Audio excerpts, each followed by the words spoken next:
देवसुतां देवं कंसचाणूरमर्दनं देवकी परमानन्दं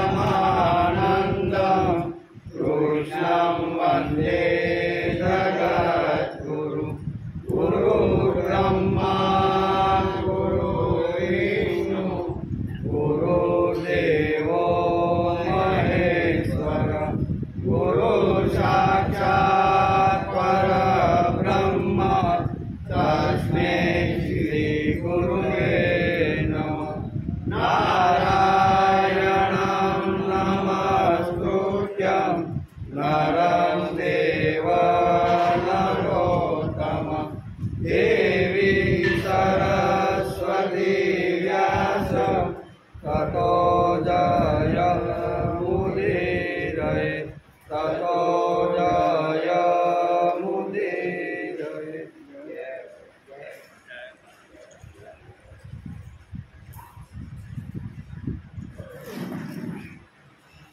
गंगा सिंधु सरस्वती च यमुना गोदावरी नर्मदा कावेरी सरयो महेन्द्रतनया कर्मण्यवती वेदिका क्षिप्रा वेत्रवती महासुरनदी ख्याता जया गंडके पूर्णा पूर्णजले समुद्र सहिता सूर्या सदा मंगलम्।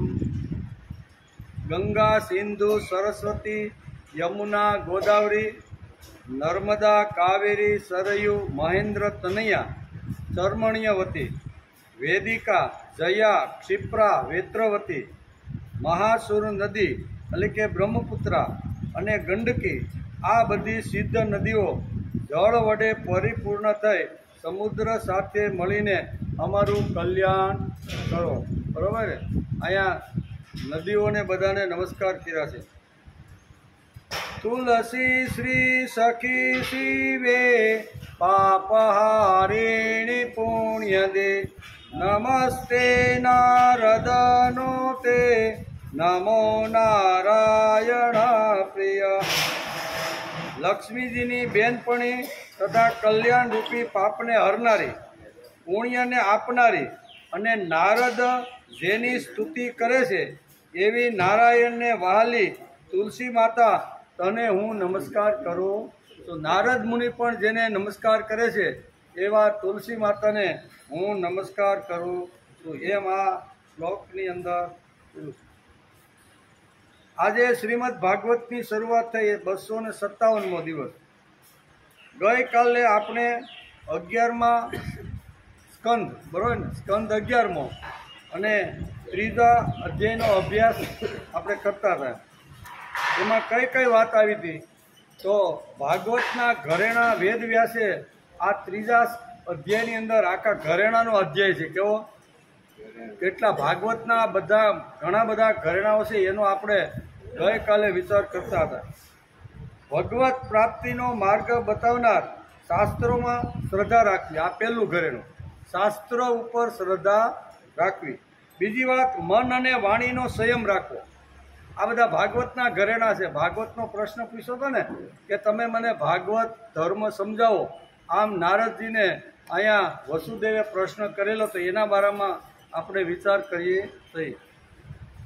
પછી અદ્ભુત કર્મ કરનારા શ્રીહરિના જન્મ કર્મ અને ગુણોનું શ્રવણ કરવું જોઈએ। આ બધા ભાગવતના ઘરેણા છે। જેના શ્રી કૃષ્ણ જ આત્મા છે તેવા મનુષ્ય સાથે મિત્રતા રાખવી। ભગવાનના પરમ પવિત્ર યશના સંબંધમાં જ એકબીજા સાથે વાત કરવી। સાથે મળી ત્યારે વાત કોની કરવી तो कि भगवाननी लीलानी ज बात करवी, बीजी कोई आडी अवળી बात करवी नहीं। आ भगवाननु मोटा मोटू घरेणुं छे। भगवानना परम पवित्र यशना संबंधमां ज एकबीजा साथे बात करवी। श्री कृष्ण पापोना समूहनो एक क्षणमां भस्म करी दे छे, तेथी सतत तेमनुं स्मरण श्रवण अने कीर्तन करवुं। સ્મરણ, શ્રવણ અને કીર્તન કરવું. આ પ્રકારની સાધના ભક્તિનું અનુષ્ઠાન કરતાં કરતાં મનુષ્ય માયાને ઓળંગી જાય છે. કારણ કે પ્રશ્ન શું હતો કે માયા, ભગવાનની માયાને ઓળંગવા માટે કયા કયા સાધનો જોઈએ, એવો પ્રશ્ન અહીંયા શું કહેવાય યોગીશ્વરોએ યોગીશ્વરોને અત્યારે રાજા કેવા નિમિ રાજાએ પૂછ્યો તો એના જવાબમાં આટલી વાતો થઈ. આ સુધી આપણે ગઈકાલે અભ્યાસ કર્યો છે. આજે આપણે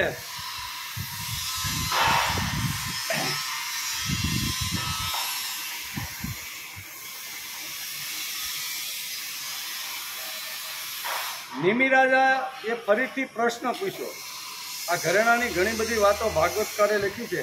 નારાયણા નિદાદ્યસ્ય બ્રહ્મણં પરમાત્મન નિષ્ઠા મહર્ષનો વક્તો શ્રૂયં હિ બ્રહ્મવિત્તમા. નિમિ રાજાએ પૂછ્યું કે હે સત્પુરુષો, આપ બધા પરમાત્માના વાસ્તવિક સ્વરૂપને જાણનારાઓ સર્વશ્રેષ્ઠ છો. કારણ કે આ યોગેશ્વરો બધા નિમિ રાજાના યજ્ઞમાં આવ્યા હતા અને એમાં જ આ સંવાદની શરૂઆત થાય છે પ્રશ્નોની. અને એમાં એક સરસ મજાનો પ્રશ્ન નિમિ રાજા અત્યારે અહીંયા આવે શ્રી પીપલ નયન નામના જે શું કહેવાય મહર્ષિ ઋષિ હોય છે તેને પ્રશ્ન કરે. હું પૂછો કે તમે બધા કરતાં શ્રેષ્ઠ છો, તેથી મને એ જણાવો કે જે પરબ્રહ્મ પરમાત્માનું નારાયણ નામથી વર્ણન કરવામાં આવ્યું છે તેમનું સ્વરૂપ શું છે? નારાયણ નામથી જેનું સ્મરણ કરવામાં આવ્યું છે એનું સ્વરૂપ કેવું છે? સુંદર મજાનો પ્રશ્ન અત્યારે અહીંયા શ્રી પીપલાયનજીને અહીંયા નિમિ રાજાએ પૂછ્યો છે. એના જવાબમાં શ્રી પીપલા નયનજીએ કહ્યું, શું કીધું? સ્થિત્યુદ્વપ્રલયતે તુरहेતુરસ્ય યતા સ્વપ્ન જાગર સુષિતદસ્સી દેહેન્દ્રિયાસુ હૃદયાની સરંતી સજીવિતા તદ વેહી પરમ નરેન્દ્ર. હવે પાંચમા યોગીશ્વર શ્રી પીપલા નયનજીએ કહ્યું કે હે રાજન, જે પરમાત્મા આ વિશ્વની ઉત્પત્તિ, સ્થિતિ અને લયનું કારણ છે, પરંતુ તેમનું કોઈ કારણ નથી. જે જાગ્રત, સ્વપ્ન અને સુષુપ્તિ ત્રણેય અવસ્થાઓમાં સાક્ષી રૂપે રહે છે તથા બહાર પણ રહે છે, જેના કારણે આ શરીર, ઇન્દ્રિયો, પ્રાણ અને હૃદય સારી રીતે કામ કરે છે અને જેની સત્તાથી તે પોતાનું કામ કરે છે, તેને તમે પરમ સત્ય તત્વ નારાયણ જ સમજો. નારાયણનું સ્વરૂપ કેવું છે એવું જ્યારે પ્રશ્ન પૂછવામાં આવ્યો ત્યારે નારાયણનું સ્વરૂપ સમજાવતા શ્રી પીપલા નયનજી આવી રીતના જે યોગીશ્વર છે એણે બહુ સરસ રીતે સમજાવ્યું છે કે જે પ્રાણ અને હૃદય સારી રીતે આપણા બધાના જે કામ કરે છે, એ અંદર રહેલી જે શક્તિ કામ કરે છે તેને તમે નારાયણ જ સમજો. બહાર નથી. બહાર તો બહાર દેખાય છે તે, અને અંતર બહિષ તત્સર્વ એમ ઉપનિષદમાં કીધું ને, અહીંયા પણ આ જ વાત સમજાવે છે કે અંદર બેઠેલું જે તત્વ છે, બ્રહ્મ તત્વ છે, જે ભગવત તત્વ છે, જે દરેકના હૃદયને ચલાવે છે, દરેક ધમનીઓને યોગ્ય રીતે લોહીનું આવું શુદ્ધ અને અશુદ્ધ લોહીનું પરિભ્રમણ કરીને આ જે કામ કરે છે, એવા અંદર રહેલી જે શક્તિ છે એ પરમાત્માને તમે નારાયણ સમજો. નારાયણ ક્યાંય બહાર ગોતવા જવાની જરૂર નથી, એવું અત્યારે બહુ સરસ રીતે સમજાવે છે. આ શરીર, ઇન્દ્રિયો, પ્રાણ અને હૃદય સારી રીતે કામ કરે છે અને જેની સત્તાથી તે પોતાનું કામ કરે છે તેને તમે નારાયણ સમજો. બરાબર? નારાયણની સત્તા દરેક માણસ ઉપર કામ કરતી રહેલી છે. મારે વાસનાના તાબામાં જવું કે વાસુદેવના તાબામાં જવું, રામના તાબામાં જવું કે મારે આવી રીતે કોના તાબામાં જવું, એ માણસે પોતે નક્કી કરી લેવું. રામના કે કામના, વાસના કે વાસુદેવના, કોના તાબામાં મારે રહેવું એ માણસે નક્કી કરી લેવું જોઈએ। તેથી અહીંયા પીપલાનજી જે યોગીશ્વર છે એ અત્યારે રાજાને સમજાવે છે કે હે રાજન, તમે નારાયણનો આવી રીતનું સ્વરૂપ મને જે પૂછ્યું છે એનું સ્વરૂપ આવું છે। અંદર હૃદય છે, અહીં કીધું ને કે હૃદય છે, શરીર છે, ઇન્દ્રિયો છે, આ બધું જે સારી રીતે જે કામ કરે છે અને અંદર બેઠો સુસુપ્ત રીતે બધી જ ક્રિયાઓ જે કરે છે એને તમારે નારાયણ જ સમજવો જોઈએ। આગળ કહે છે, જેમાં અગ્નિની જ્વાળાઓ ઉત્પન્ન તો અગ્નિથી જ થાય છે, પરંતુ પોતાના સ્વરૂપ અગ્નિને તે પ્રકાશિત કરી શકતી નથી। તે જ પ્રમાણે વાણી, નેત્ર, પ્રાણ, ઇન્દ્રિયો અને અંતઃકરણ આ બધાનો મૂળ આધાર તથા પરમ પ્રકાશક તો એકમાત્ર પરમાત્મા છે, પરંતુ તે બધા પોતાના મૂળ સ્વરૂપનું વર્ણન કરવામાં એ જ રીતે અસમર્થ હોય છે। વેદો પણ પોતાના કારણ સ્વરૂપ પરમાત્માનું તેને બોધ કરાવનાર સાધનનું તાત્પર્ય રૂપે નેતિ કહીને પણ તે આ છે એવા પ્રકારનું વર્ણન કરતા નથી, કેમ કે પરમાત્માની સત્તા વિના નિષેધની પણ સિદ્ધિ થઈ શકતી નથી। બધાનો નિષેધ કરતા જે તત્વ શેષ રહે છે તેને જ પરમ તત્વ તમે નારાયણ સમજો। બરાબર, આ સૃષ્ટિ ભગવાને જે બનાવી છે એ પૂર્ણ સૃષ્ટિમાંથી લઈને પૂર્ણ સૃષ્ટિ બનાવેલી છે। આપણે કહીને ઉપનિષદમાં પણ મંત્ર છે કે ઓમ પૂર્ણમદ પૂર્ણમિદમ પૂર્ણાત પૂર્ણમુદચ્યતે પૂર્ણસ્ય પૂર્ણમાદાય પૂર્ણમેવાવશિષ્યતે। આ જ મંત્રનું અહીંયા સરસ રીતે અહીંયા ભાગવતકાર વેદવ્યાસે આ મંત્રનું સુંદર મજાનું સ્વરૂપ નારાયણ માટે સમજાવ્યું છે કે બ્રહ્મ તત્વ પૂર્ણ છે। કેવું? ઓમ પૂર્ણમદ પૂર્ણમિદમ, બ્રહ્મ તત્વ જે આખી ઉત્પત્તિ સ્થિતિ અને લય કરવાળું જે બ્રહ્મ તત્વ છે ને એ પૂર્ણ છે, એમાં કોઈ વસ્તુ બાકી નથી। એટલે કે ઓમ પૂર્ણમદ પૂર્ણમિદમ પૂર્ણાત પૂર્ણમુદચ્યતે, આ બ્રહ્મ તત્વ પૂર્ણ છે, આ વિશ્વ પૂર્ણ છે, પૂર્ણમાંથી પૂર્ણ ઉલેસાય છે, પણ પૂર્ણ બ્રહ્મમાંથી પૂર્ણ લય આ પૂર્ણ સૃષ્ટિ બનાવેલી, પૂર્ણ લય અને આ સૃષ્ટિ બનાવવામાં આવી છે।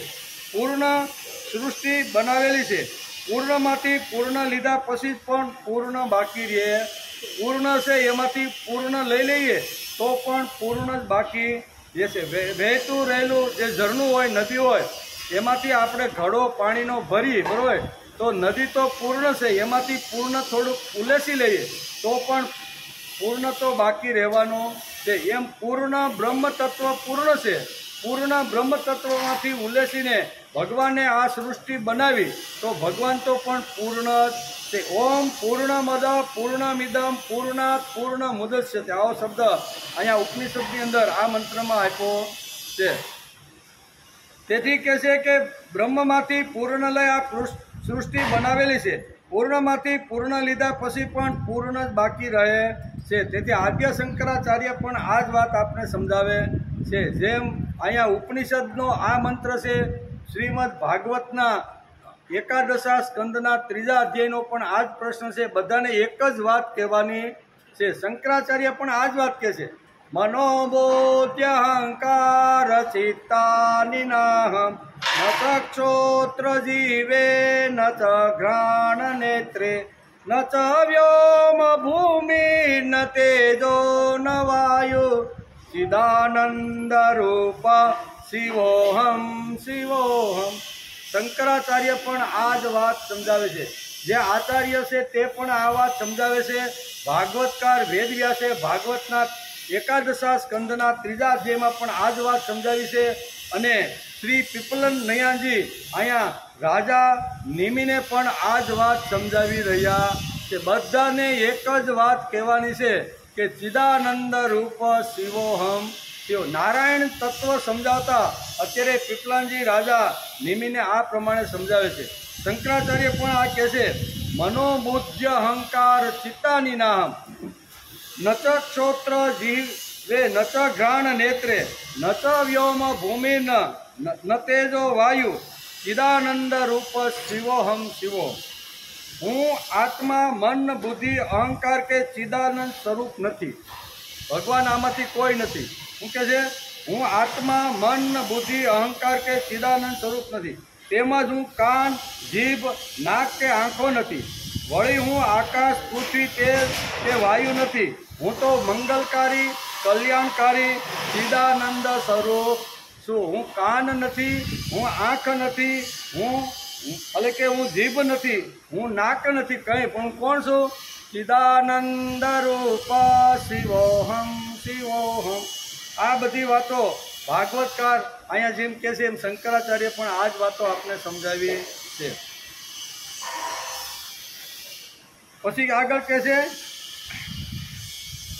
સૃષ્ટિના આદિમાં એકમાત્ર બ્રહ્મ જ છે. આખી સૃષ્ટિના આદિમાં એકમાત્ર બ્રહ્મ છે. તેમનાથી સત્વ, રજ અને તમ એવી ત્રિગુણાત્મક મૂળ પ્રકૃતિ થઈ. પ્રકૃતિમાં ક્ષોભ થવાથી મહાતત્વ ઉત્પન્ન થયું છે. તેનાથી સૂત્રાત્મક હિરણ્ય ગર્ભની ઉત્પત્તિ થઈ. પછી અહંકારથી મન અને ઇન્દ્રિયોના અધિષ્ઠાતા દેવતા, પ્રાણ, ઇન્દ્રિયો તથા વિષયો વગેરે ઉત્પન્ન થયા. પછી જે પરમાત્મા જીવરૂપે આ બધા તત્વોમાં પ્રવેશી ગયો. આ પ્રમાણે આ બધાના રૂપમાં એકમાત્ર જ અનંત શક્તિ સ્વરૂપ પરબ્રહ્મ પરમાત્મા પ્રકાશિત થઈ રહ્યા છે. આ પ્રમાણે સત અસત અર્થાત કાર્ય અને કારણ બંને એકમાત્ર બ્રહ્મ જ છે એવું અત્યારે શ્રી પીપલાન નયનજી ઋષિ અત્યારે અહીંયા નિમિ રાજાને આ પ્રમાણે સમજાવે છે. પ્રશ્ન એ હતો કે નારાયણ તત્વ વ્યાપ્ત થઈને રહેલું છે, એનું સ્વરૂપ કેવું છે? નારાયણ બધી જગ્યાએ વ્યાપ્ત થયેલો છે, પણ વ્યાપ્ત થયેલો નારાયણ આપણને દેખાતો નથી. અનુભવ કરી શકીએ પણ દેખાતો નથી. અનુભવ કેવી રીતે? દાખલા તરીકે આપણે સવાર, સાંજ, બપોર 3 ટાઈમ કદાચ ભોજન લેતા હોય અને ભોજન લીધા પછી એ હોજરીની અંદર જાય છે અને હોજરીની અંદર જઈ અને ભગવાન કહે છે પચામ્યનમ ચતુર્વિધમ. શું કહે છે? માનવ એટલે કે જીવ માત્ર જે કાંઈ ખોરાક ખાય છે ને એનું પાચન કરવાની જવાબદારી હું લઈને એના જઠરાગ્નિમાં અગ્નિ રૂપ ધારણ કરીને એના શરીરની અંદર બેઠો છું. હવે અગ્નિ દેખાય છે આપને ખરો?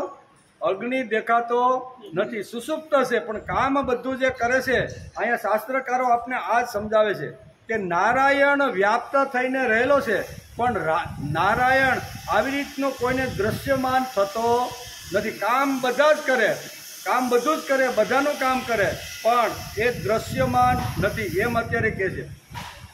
એનાથી પર જે કોઈ પણ છે તે પણ બ્રહ્મ તત્વ છે. તે પરબ્રહ્મ સ્વરૂપ આત્મા જન્મે છે, ન મરે, ન તેની વૃદ્ધિ થાય છે કે ન તે ક્ષીણ થાય છે.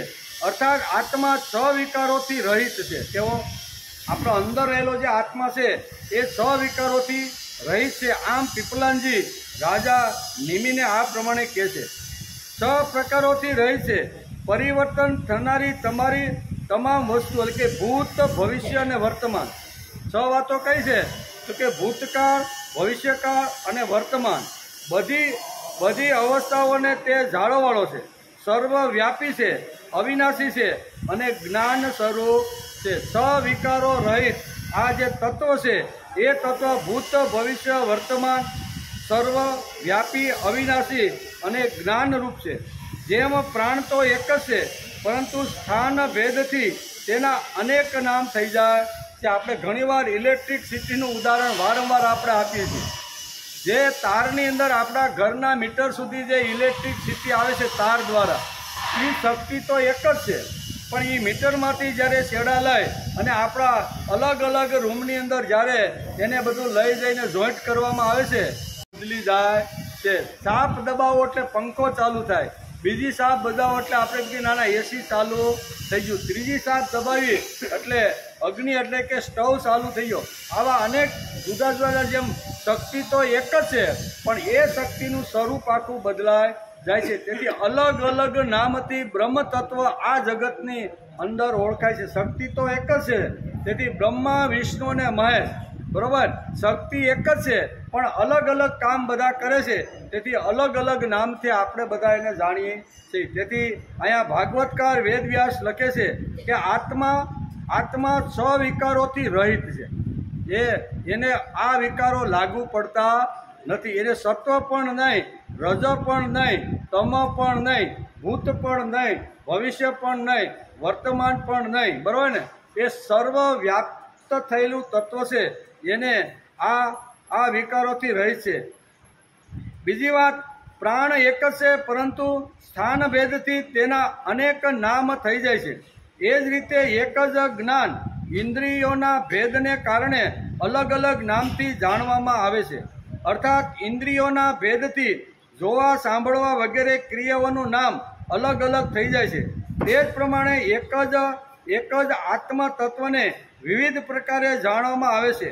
અંડજ, જરાયુજ, ઉદબીજન અને સ્વેદન, આ 4 પ્રકારના આપણે કહીએ ને કે મનુષ્ય અથવા જીવ માત્રનો જે જન્મ થાય છે એમાં 4 પ્રકાર છે.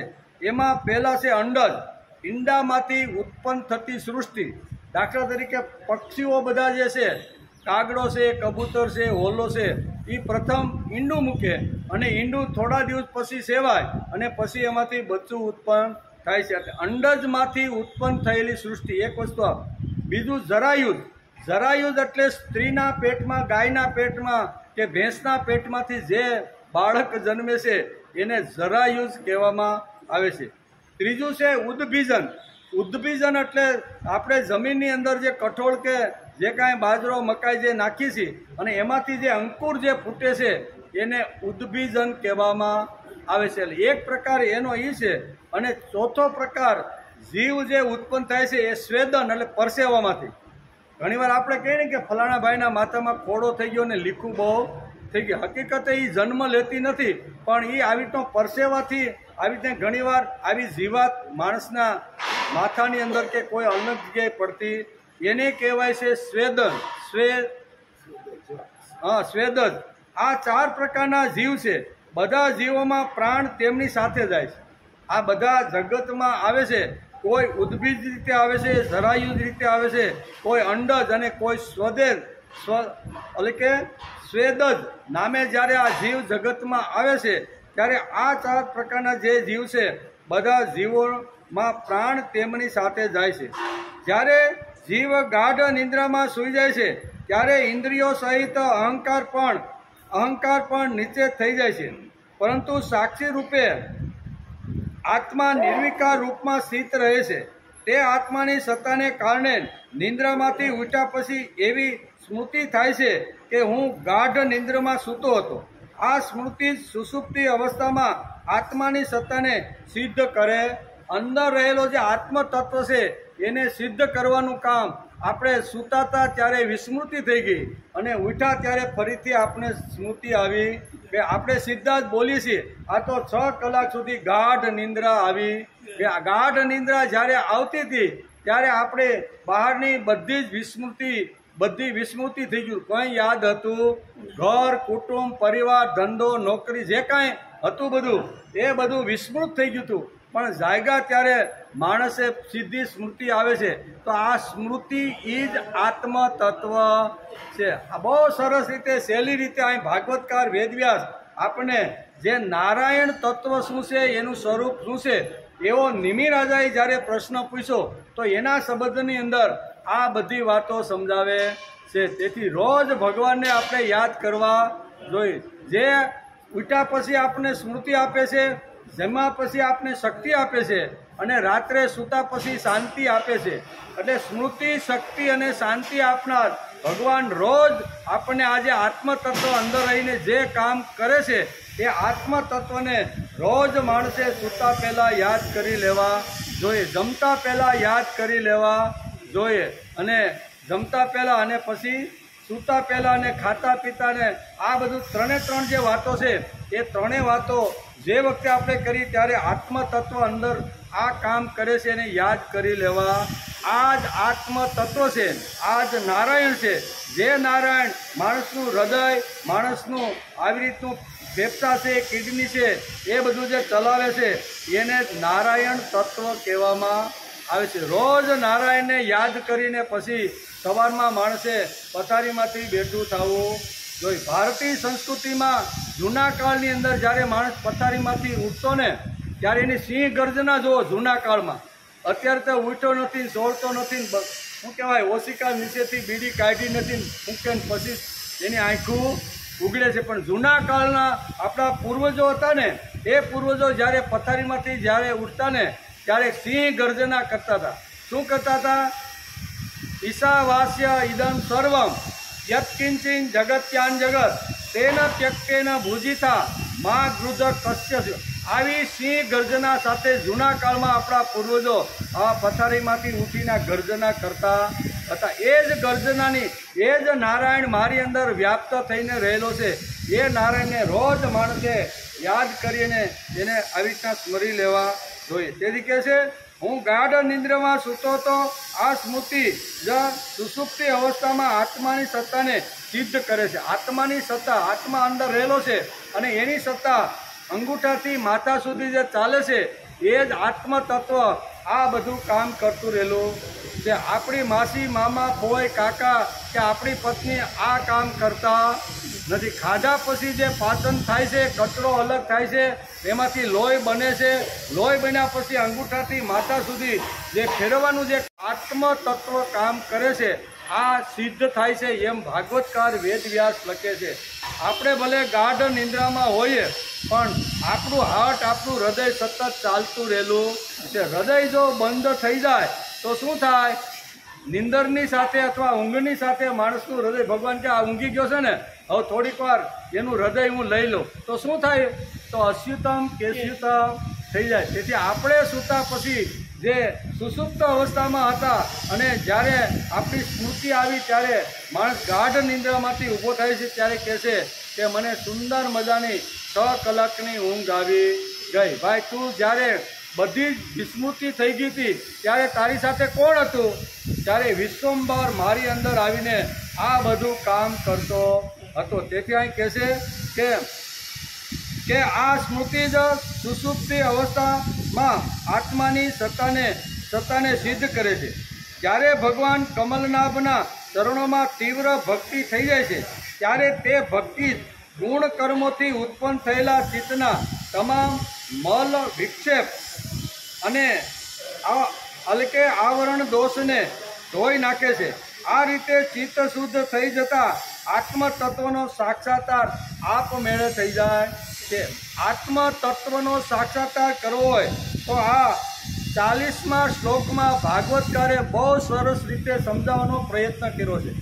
કોઈ મારી માથે હાથ મૂકી દે અને બેટા તેરા ભલા હો જાય, તેરા કલ્યાણ હો જાય, તો આ વાત શક્ય નથી. આત્મા સાક્ષાત કરવા માટેનો આ 40 નંબરનો જે શ્લોક વ્યાસે લખ્યો છે એ જો આપણે સમજી લઈને તો માણસ પોતે જ પોતાના કર્તૃત્વ અને કર્મથી જ આત્મ તત્વને પામી શકે છે. બીજો મારો કોઈ ઉદ્ધાર કરી દે, બીજો મારું કોઈ કલ્યાણ કરી દે, બીજો મારું શુભ કરી દે મારા માથે હાથ મૂકીને, તો એ વાત શક્ય નથી. આ વાત જો શક્ય હોત ને તો અર્જુનને ભગવાને માથે હાથ મૂકીને કીધું તું, કહી દે જા બેટા ટેન્ટમાં વયો જા, તમતા ન લડવું હોય તો કાંઈ નહીં, આ રથ લઈને તું જતો રહે, હું તને આશીર્વાદ આપું છું કે હું આ બધાને મારી નાખે. આવું ભગવાને કીધું નહીં. ભગવાન તો કહે છે નમે પાર્થાસ્તિ કર્તવ્યમ ત્રિષુ લોકેશુ કિંચનમ નાન વાપ્તમ વર્ત એવ ચ કર્મણિ.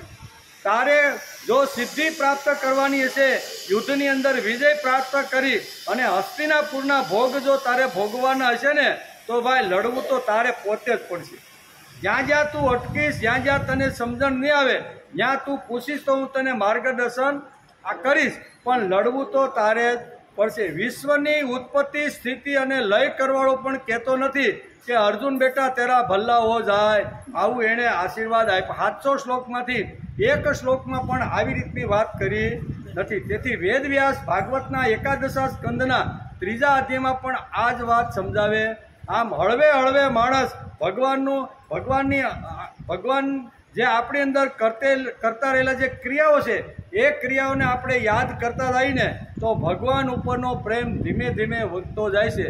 માણસના ભોગ અને આવી રીતના જે ઉપભોગ હોય છે એના ઉપર થોડીક આસક્તિ ઓછી થાય અને પ્રભુ ઉપર આવી રીતની આસક્તિ વધતી જાય છે। આવી આસક્તિ ભગવાન ઉપર વધે તો ધીમે ધીમે વેદવ્યાસ લખે છે કે જ્યારે ભગવાન કમલનયનના ચરણોમાં તીવ્ર ભક્તિ થઈ જાય, કેવી ભોગ ધીમે ધીમે છૂટતા જાય છે અને માણસ નિવૃત્ત થઈ અને ભગવાન તરફ વળતો જાય છે, ત્યારે તે ભક્તિ ગુણ કર્મોથી ઉત્પન્ન થયેલા ચિત્તના તમામ મલ વિક્ષેપ એને અને આવરણોના દોષો ધોઈ નાખે છે। અંદર જે કાંઈ મલ હોય છે, મેલ હોય છે, અથવા જે કાંઈ દૂષિત થયેલું જે કાંઈ હોય છે એ બધાને ચિત્ત દ્વારા અંદર રહેલા આ મેલને ધોઈ નાખે છે અને હળવે હળવે આ રીતે ચિત્ત શુદ્ધ થઈ જતા આત્મ તત્વનો સાક્ષાત્કાર આપમેળે થઈ જાય છે। આપમેળે જ આત્મ સાક્ષાત્કાર થાય। કોઈ મને કે કોઈ બાપજી કે બેટા તારા કલ્યાણ હો જાય, તારા ભલા હો જાય, તો એ વસ્તુ ભાગવતને પણ માન્ય નથી, શ્રીમદ ભગવદ્ ગીતાને પણ માન્ય નથી, વેદોને પણ માન્ય નથી। માણસે હસતા રમતા કિલોલ કરતા કરતા 100 વર્ષ સુધી કર્મ કરતા રહેવું જોઈએ। જ્યાં સુધી આપણું શરીર ચાલે છે ત્યાં સુધી કર્મ છોડવાનું નથી। ભાગવતકાર પણ આ જ વાત સમજાવે છે, ગીતા પણ આ જ વાત કહે છે। ઈશાવાસ્ય ઉપનિષદ વાંચ્યા આપને તો ઈશાવાસ્ય ઉપનિષદ પણ આ જ વાત સમજાવે। પૂર્વન નેવેહી કર્માણી જીજી વિશેષતાઓ સમાહ એવમ તઈ નાન્ય થેસ્તી ન કર્મ લિપ્યતે નરે। આ ઉપનિષદે બહુ સરસ રીતે કીધું છે કે 100 વર્ષ સુધી માણસે તંદુરસ્ત હસતા રમતા કામ માણસે કરવું જોઈએ, કામ છોડવાનું નથી। પણ જેમ જેમ માણસની ઉંમર બદલે એમ કામનો પ્રકાર બદલતો જવાનો છે। છોડવાનું નથી પણ પ્રકાર બદલી નાખવાનો। બ્રહ્મચર્યાશ્રમમાં વિદ્યા પ્રાપ્ત કરવાની હતી, જ્ઞાન પ્રાપ્ત કરવાનું હતું, આ મારું કર્મ હતું, તો એ કર્મ મારે 25 વર્ષ સુધી મારે કરવું જોઈએ, તો એ કર્મ કરવાનું શાસ્ત્રકારો આપણે અહીંયા સજેશન કરે છે, સૂચન કરે છે।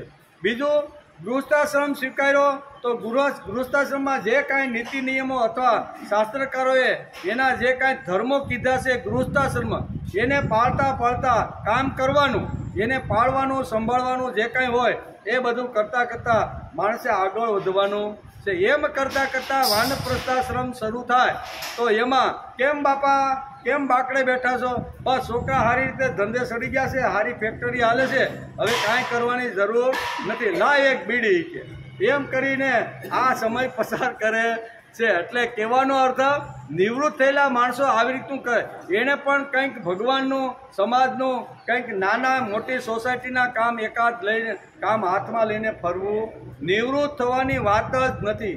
શાસ્ત્રો આપણે નિવૃત્ત થવાનું કહેતા નથી, કામનો પ્રકાર બદલવાનું કહે છે।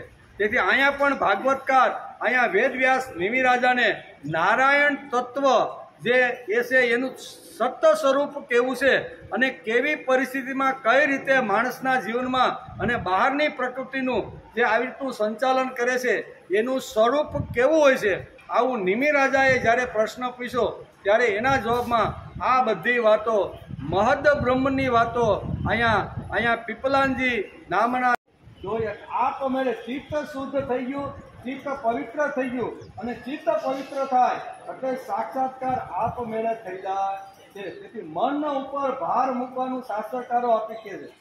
ઘણું બધું બદલવાનું છે, ઇન્દ્રિયોને બદલવાનું છે, બધું ઘણું બધું કરવાનું છે, પણ માણસના જીવનની અંદર મન એ ખૂબ જ મોટું હથિયાર ભગવાન સુધી પહોંચવા માટે, સાક્ષાત્કાર કરવા માટે મન એ મોટામાં મોટું સાધન છે। તેથી મનને પવિત્ર રાખવાનો, મનને શુદ્ધ કરવાનો અને મનને પ્રભુ સુધી પહોંચાડવા માટેનો માણસે વધારેમાં વધારે પ્રયત્ન કરવો જોઈએ। મન એ શ્રેષ્ઠ સાધન છે। અત્યારે આપણે બેઠા છીએ બરોબર ને, પણ આપણે માનો આપણા ગામડાની અંદર રહેતા હોય, વિચાર આવે છે કે આ ભાગ્ય તો મેં આપ્યું છે પણ વરસાદ થયો છે કે નહીં, કપાસ વાવ્યો છે કે, એક જ સેકન્ડમાં ભલેની હરબોલે ફાર્મમાં આપણે બેઠા છીએ પણ એક જ સેન્ટની અંદર 600 કિલોમીટર સુધી એક જ સેકન્ડની અંદર આપણું મન પહોંચે છે કે નહીં। મનની જબરજસ્ત તાકાત છે, મનની ખૂબ જ મોટી શક્તિ છે। આ શક્તિને જો પ્રભુ તરફ વાળવામાં આવે ને, જેમ આપણું મન આપણા ગામડામાં રહેતા આપણી ખેતીવાડીમાં શું થયું છે, વાવ્યું છે કે કેમ હસ્યું, વાવ્યા પછી માથે વરસાદ થયો છે કે, આ બધું જે આપણે એક સેકન્ડની અંદર અહીં બેઠા બેઠા આખું ખેતર ઊભું કરી શકીએ કે નહીં, ખેતરની 4 દિશાઓ ઊભી કરી શકીએ કે નહીં? કે આ લીમડાવાડામાં કપાસ વાવવાનો હતો અને આ વડલાવાડી વાડીની અંદર હું મગફળી વાવવાનું કહીને આવ્યો છે, તો એ 4 શેઢા દેખાય કે નહીં બેઠા બેઠા? હવે આપણે અહીંથી શરીરને હલાવ્યા વગર પણ આપણે આપણા ખેતરને અહીંથી મન દ્વારા આપણે અહીંથી જોઈ શકીએ છીએ. તો એ જ મનને ભગવાનની અંદર જોવા માટે જો લગાડીએ તો માણસનો બેડો પાર થઈ જાય. જે શક્તિ ભગવાને મનને આપી છે એ શક્તિ જો આપણે અન્ય ક્ષેત્રમાં જો વાપરતા હોય તો એ જ ભગવાનના ક્ષેત્રમાં જો વાપરવાનો પ્રયત્ન કરીએ તો ચિત્ત શુદ્ધ થઈ જાય છે. અંદર રહેલો જે મેલ છે, કચરો છે, એ બધો સાફ થઈ જાય છે અને અંદર રહેલું જે તત્વ છે એનો માણસને સાક્ષાત્કાર થઈ જાય છે. હેલ્લામાં હેલી વાત ભાગવતકાર આપને આ બધી વાતો સમજાવે છે. તેથી બહુ સરસ રીતે અહીંયા ભાગવતકાર આ નારાયણ તત્વ સર્વ વ્યાપક છે તો એ દેખાતું કેમ નથી, તો એનું સ્વરૂપ કેવું હોય એ તમે મને સમજાવો. આવો એનો પ્રશ્ન હતો. એ પ્રશ્નની જવાબની અંદર આટલી વાતો પીપલાનજીએ.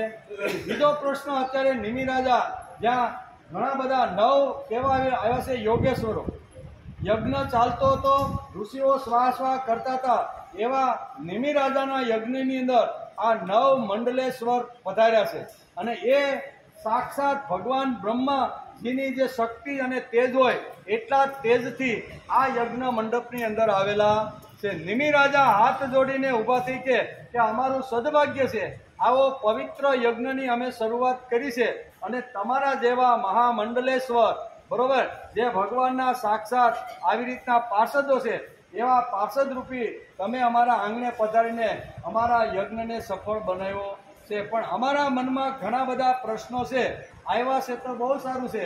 તો એમ કરીને અહીંયા પ્રશ્નોની શરૂઆત કરતા કરતા 5 મંડલેશ્વરોને આવી રીતના પ્રશ્ન પૂછ્યા છે અને સભાની અંદર ફરીથી આ રાજા એક નવો પ્રશ્ન ઊભો કરે છે. કયો પ્રશ્ન છે? નિમિ રાજાએ પ્રશ્ન કર્યો, કર્મયોગમ યદત્નાતા પુરુષો યેન સંસ્કૃત વિધુયેહા સુકર્માણી નૈષ્કર્મ્ય વિંદતે પરમ. બહુ સરસ પ્રશ્ન પૂછે છે નિમિ રાજા. અહીંયા જે યોગીશ્વર મંડલેશ્વરો બહુ સરસ રીતે અહીંયા પ્રશ્ન પૂછે છે. પ્રશ્ન શું પૂછ્યો છે? એકવાર આ જ પ્રશ્ન મેં મારા પિતા મહારાજ ઈક્ષ્વાકુ સામે બ્રહ્માજીના માનસ પુત્ર સનકાદિક ઋષિઓને પ્રશ્ન કર્યો હતો.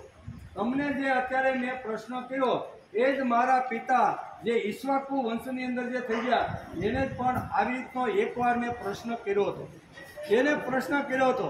બ્રહ્માજીના માનસ પુત્ર સનકાદિક ઋષિઓને પણ આ જ પ્રશ્ન મેં કર્યો હતો એમ કે, પરંતુ તેમણે સર્વજ્ઞ હોવા છતાં પણ મારા પ્રશ્નનો ઉત્તર ન આપ્યો. તેથી મારી જે જિજ્ઞાસા છે, જ્ઞાનની જે પિપાસા છે, એ મારી અધૂરી રહી ગઈ છે. પિતાએ પણ જવાબ ન આપ્યો અને આવી રીતના સનકાદિક 4 જે ઋષિઓ જે છે, બ્રહ્માજીના જે પુત્રો છે, એને પણ મેં એકવાર આવી રીતનો પ્રશ્ન પૂછ્યો હતો, પણ તેમણે મને જવાબ આપ્યો નહીં. મારા મનમાં હજી એ જ પ્રશ્ન ઘૂમી રહ્યો છે. એ પ્રશ્નનો તમે મને ઉત્તર આપો. પરંતુ તેમણે સર્વજ્ઞ હોવા છતાં પણ મારા પ્રશ્નનો ઉત્તર ન આપ્યો. તેનું શું કારણ? કૃપા કરીને મને કહો. આ સનકાદિક તો જ્ઞાનનો ભંડાર છે, બરોબર. તપસ્યા કરી અને જ્ઞાનની વૃદ્ધિ કરેલા આવા સનકાદિકમાં કોઈ એવી વાત નથી કે જે એની પાસે જવાબ હોય નહીં. પણ છતાં હોત્રજી એટલે કે 6ઠા જે યોગી છે, 5 યોગીને તો આપણે નમસ્કાર. 5 પ્રશ્ન તો અલગ અલગ રીતે નિમિ રાજાએ પૂછ્યા. આ 6ઠા આવી રીતના શ્રી આવીર હોત્રાજીને કહ્યું કે સનકાદિક આટલા શું કહેવાય જ્ઞાની હોવા છતાં એણે આ જવાબ મને શા માટે ન આપ્યો? હવે 6ઠા યોગી શ્રી આવીર કર્મ, વિકર્મ અને અકર્મ આ ત્રણેયનું વિધાન વેદોએ કર્યું છે, લોકો એ નથી કર્યું. વેદ પરમાત્માનું સ્વરૂપ છે, પરંતુ વેદની વાણીમાં વિદ્વાનો પણ મોહિત થઈ જાય છે. વેદની વાણીમાં વિદ્વાનો પણ મોહિત થઈ જાય છે. એમ અત્યારે અહીંયા શ્રી આવીર હોત્રજીએ અહીંયા રાજાને કહે છે. વેદ પરમાત્માનું સ્વરૂપ છે, પરંતુ વેદની વાણીમાં વિદ્વાનો પણ મોહિત થઈ જાય છે. તેથી તમારી બાલ્યાવસ્થાને જોઈને તમને અધિકાર ન માનીને સનકાદિક ઋષિએ તમે પૂછેલું જે જ્ઞાન છે એનો ઉત્તર તમને આપ્યો નહીં. તમે હજી જ્ઞાનના બારામાં થોડાક બાળપણમાં હોય એવું લાગે છે, અને બાળપણમાં હોવાથી આવી રીતના સનકાદિક 4 જે ઋષિઓને તમે જે પ્રશ્ન પૂછ્યો, કારણ કે અહીં કીધું ને કે આ સનકાજી આટલા જ્ઞાનની ટોચ ઉપર હોવા છતાં એણે મારા પ્રશ્નનો ઉત્તર કેમ આપ્યો નહીં. ત્યારે અહીંયા શ્રી આવિર્હોત્રજીએ કહ્યું કે તમે એ બાબતમાં એ વખતે બાળક જેવા જ હતા, તેથી બાળકને આ જવાબ ન મળે. તેથી તમારી બાલ્યાવસ્થાને જોઈને તમને અધિકાર ન માનીને સનકાદિક ઋષિઓએ તમારા પ્રશ્નના ઉત્તર ન આપ્યા. આ વેદ પરોક્ષ વાદાત્મક છે, અર્થાત જેમાં શબ્દાર્થ કંઈક જુદો દેખાય છે અને તાત્પર્ય પણ કંઈક જુદું હોય છે, તેને પરોક્ષવાદ કહે છે. વેદ કર્મોની નિવૃત્તિ માટે કર્મનું વિધાન કરે છે. જેમ બાળકને મીઠાઈ વગેરેની લાલચ આપીને દવા આપીએ છીએ, તે જ પ્રમાણે આ અજ્ઞાનીઓને સ્વર્ગ વગેરેનું પ્રલોભન આપીને શ્રેષ્ઠ કર્મમાં આટલું સરસ જીવન જીવે ને તો તારો અક્ષરધામમાં વાસ થશે. એટલે કે અહીંયા વેદો પણ આવી રીતનું પ્રલોભન આપે છે. નાનું બાળકનું ઉદાહરણ અત્યારે ભાગવતકાર વેદવ્યાસ આપે છે. નાનું બાળક હોય, દવા પીતું ન હોય, સાદું થતું ન હોય ને તો પછી એને પણ લાલચ આપી અને ગમે તે જેમ દવા માં એને પાઈ દે છે, તેવી જ રીતે અહીંયા વેદોની અંદર પણ આવી રીતનું લાલચ આપેલી છે કે વેદોનું જો તમે અધ્યયન કરશો, બરોબર, તમે સારું જીવન જીવશો અથવા તમે આવી રીતનું તપસ્યા યુક્ત અને આવી રીતની વાત કરશો ને તો તમને સ્વર્ગ મળી જશે. આવું પ્રલોભન વેદો આપે છે, એવી રીતે બાળકોને પણ આવી રીતનું પ્રલોભન.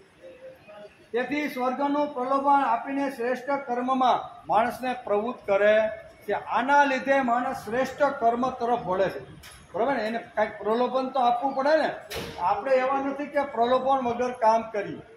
આપણે બહુ કંઈક નાનું મોટું પ્રલોભન તો મળે તો આપણે ઓલી એકાદી કથામાં જાય, ખાવાનું મળે, પીવાનું મળે, ઉપર સરસ પંખા હાલતા હોય, ઉનાળાના દિવસો હોય, ફુવારા માથે હાલતા હોય અને વચ્ચે વચ્ચે શરબત આવતું હોય, થોડું આ પ્રલોભન હોય એટલે માણસ કે અહીં ગરમી ખાવી એના કરતાં મંડપમાં જઈને પ્રલોભન વગર માણસ કંઈ કામ કરતો નથી. તેથી અહીં કહે છે કે શરૂઆતની અંદર માણસને ભગવાનના કર્મની અંદર જો પ્રવૃત્ત કરવાનો હોય ને, વેદો કહે છે, તો એને થોડીક લાલચ પણ આપવી પડે. લાલચ કેવી આપે તો કે સ્વર્ગની લાલચ, કે ભાઈ તું જો આવી રીતના કર્મ કરીશ, આવી રીતની સારી વાતો તારા કાનની અંદર જવા દઈશ ને ભાઈ, બરોબર, તો તારી સરળ શ્રવણ ભક્તિ દ્વારા તને સ્વર્ગની અંદર તારો વાસ થશે. આવું પ્રલોભન ઘણીવાર અહીંયા વેદો પણ આ પ્રલોભન આપે છે. પણ એ પ્રલોભન અહીં કહે છે ને કે જે સ્વયં અજ્ઞાની છે અને જીતેન્દ્રિય નથી અને વેદ વિહિત કર્મનું આચરણ નથી કરતો, તે વિહિત કર્મનું ઉલ્લંઘન કરવાથી પાપનો ભાગીદારી થાય છે. તેના ફળ સ્વરૂપે મૃત્યુ પછી મૃત્યુને પ્રાપ્ત થાય છે. અર્થાત જન્મ મરણના ચક્કરમાં ભટકતો રહે છે, મુક્ત થતો નથી. તેથી વેદોએ પણ ઘણી બધી લાલચો આપી અને માણસને પ્રભુ તરફ વાળવાનો પ્રયત્ન કર્યો છે કે હળવે હળવે ભલે અત્યારે ન કરે પણ થોડીક લાલચ આપીએ અને એમ કરતો કરતો કર્મમાં જો પ્રવૃત્ત થાય ને તો આ 84 લાખની યોનિમાંથી એ માણસ બહાર નીકળી જાય છે. નકર અહીં કે જન્મે છે, પાછો બીજી યોનિમાંથી ત્રીજી, આમ ચક્કરની અંદર ભટકતો રહે છે, મુક્ત થતો નથી. તેથી ભાગવતકાર વેદવ્યાસ પણ આ જ વાત સમજાવે છે અને વેદોની અંદર પણ આ જ વાત સમજાવી અને શ્રી આવિર્હોત્રજીએ અહીંયા છઠ્ઠા જે મુનિ આવ્યા છે એમણે અહીંયા નિમિ રાજાને આ પ્રમાણે કીધું, જે વ્યક્તિ વેદવિહિત કર્મ કરતો રહીને ભગવાનને અર્પણ કરીને અનાસક્ત ભાવથી કર્મ કરે છે, તે નૈષ્કર્મ રૂપી પરમ સિદ્ધિને પ્રાપ્ત કરી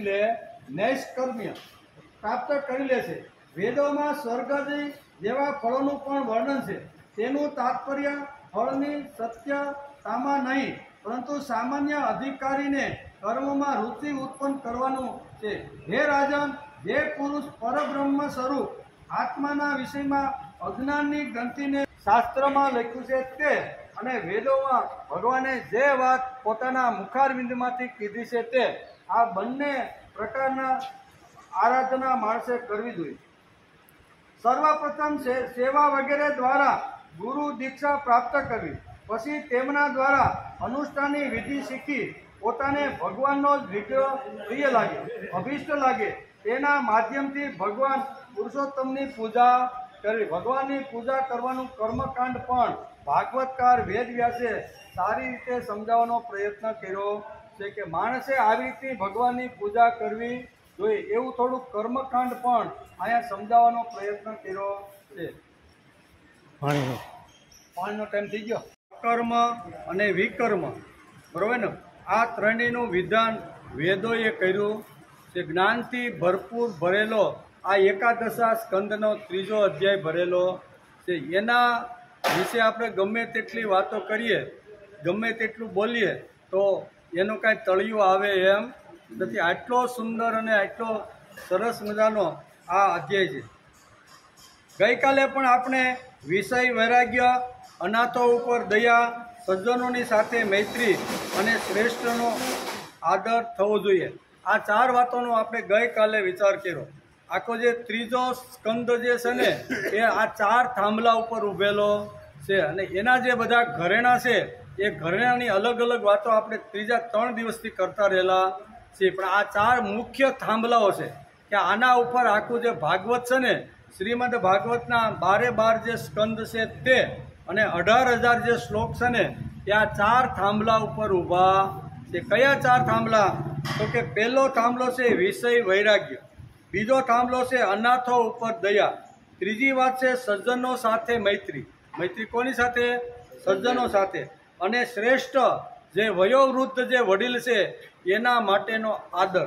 આ 4 વાતોથી આ આખો ભાગવત ગ્રંથ ઊભો છે. અહીંયા પણ આ શ્લોકોની અંદર આપણે અત્યારે જે અભ્યાસ કર્યો એમાં પણ ભાગવતકાર વેદવ્યાસ આપણે આ જ વાતો સમજાવે છે.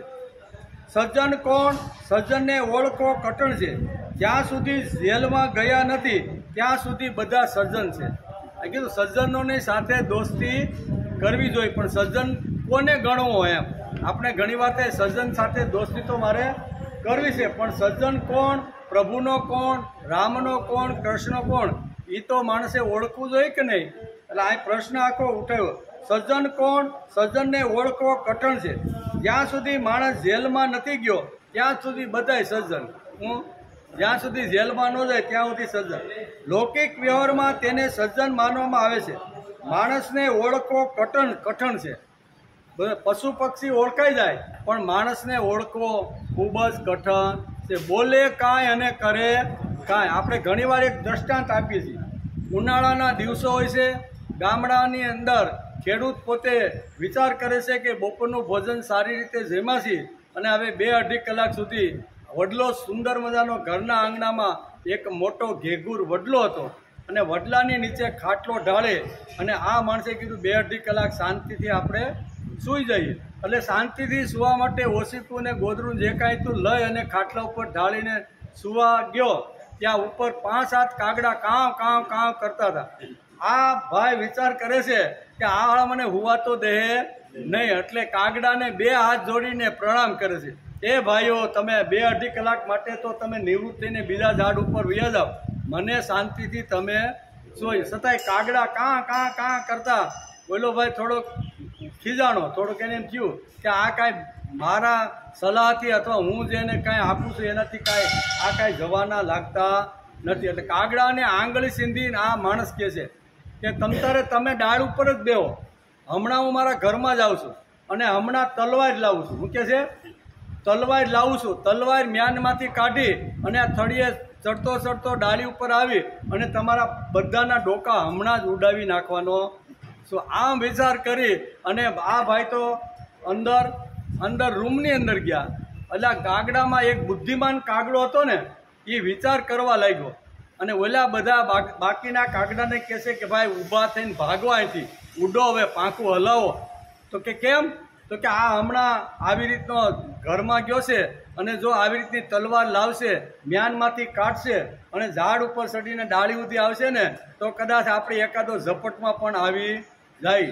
તેથી એક કાગડો હતો ને એકડો જ રહ્યો, 4 હતા એ તો ઉડીને ભૈયા કે ભાઈ આપણે આ માણાનું કાંઈ નક્કી નહીં. એમ કરી અને એક તો કામ કરતો શાંતિથી બેઠો છે અને વિચાર કરે છે કે આ ભાઈ હજી તો રૂમમાં ગયો છે, રૂમમાં જાય, ખીચેથી તલવાર ઉતારશે, બારો આવશે, મ્યાનમાંથી કાઢશે અને દરવાજામાંથી બારો થઈને અહીંથી ઝાડ પાસે આવશે, ધીમે ઉપર ચડશે અને મારી ડાળી આવશે તા તો હું ઉડીને વયો જાય. પણ બોયલો તો હું કે હમણાં તલવાર લઈને આવીને તમારા બધાના ડોકા ઉડાડી નાખું. આ માણસ અંદર ગયો, તલવારની જગ્યાએ એની બારી હતી ને ત્યાંથી નાળ, બંદૂકની નાળ રાખી કેવી અને નાખી. અને ઓલો કાગડો હજી વિચારતો હતો કે આ ભાઈ બારો નીકળશે, તલવાર લઈને આવશે અને મારા સુધી આવશે તા તો ઉડીને જતો રહે. ઓલે જેવી બંદૂક હોય કાગડો કાં કરતો હેઠો બોયલો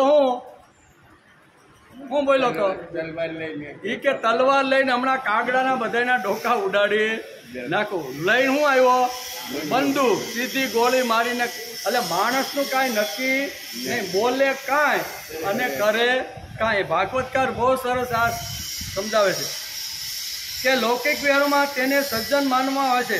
માણસને ઓળખો કટન છે, બોલે છે કાંઈ અને કરે છે કાંઈ. બોલો કે તલવાર લઈને આવવું અને ગોળી મારીને કાગડાને એકદમ અસ્યુતમ કેસ્યુતમ કરી નાખ્યું. પાંડુરંગ શાસ્ત્રીને હિમાલયના ગઢવાલમાં એક શીખ સંપ્રદાયના ગુરુ મળ્યા. તેમણે શાસ્ત્રીને કહ્યું કે શાસ્ત્રીજી, ભગવાનને ઓળખવો સહેલો છે પણ માણસને ઓળખવો અઘરો છે. પાંડુરંગ શાસ્ત્રી જ્યારે ભક્તિ ફેરીમાં એ વખતે ગયા હતા ત્યારે શીખ સંપ્રદાયના જે આવી રીતના ધાર્મિક જે નેતા હતા એ મળ્યા અને એણે કીધું કે શાસ્ત્રીજી, તમે ભલે હિમાલયમાં આવ્યા પણ માણસને ઓળખવો અઘરો છે. માણસને ઓળખવો હેલો નથી. બીજાને ઓળખી શકાય પણ માણસને ઓળખી શકાતો નથી. સજ્જન કોણ? જેની સત્ય સિદ્ધાંતો પર શ્રદ્ધા છે તેને સજ્જન કહેવામાં. સત્ય સિદ્ધાંતો ઉપર જેની શ્રદ્ધા છે એ જ માણસને સજ્જન કહેવામાં આવે છે. આવા સજ્જનોની સાથે માણસે મિત્રતા અથવા દોસ્તી રાખવી જોઈએ.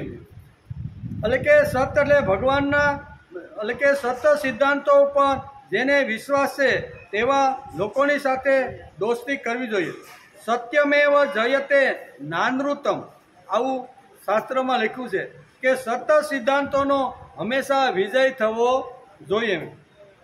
છેવટે સત્યનો જય થશે એવી શ્રદ્ધા જેમની પાસે છે તેને સજ્જન સાથે માણસે દોસ્તી રાખવી જોઈએ.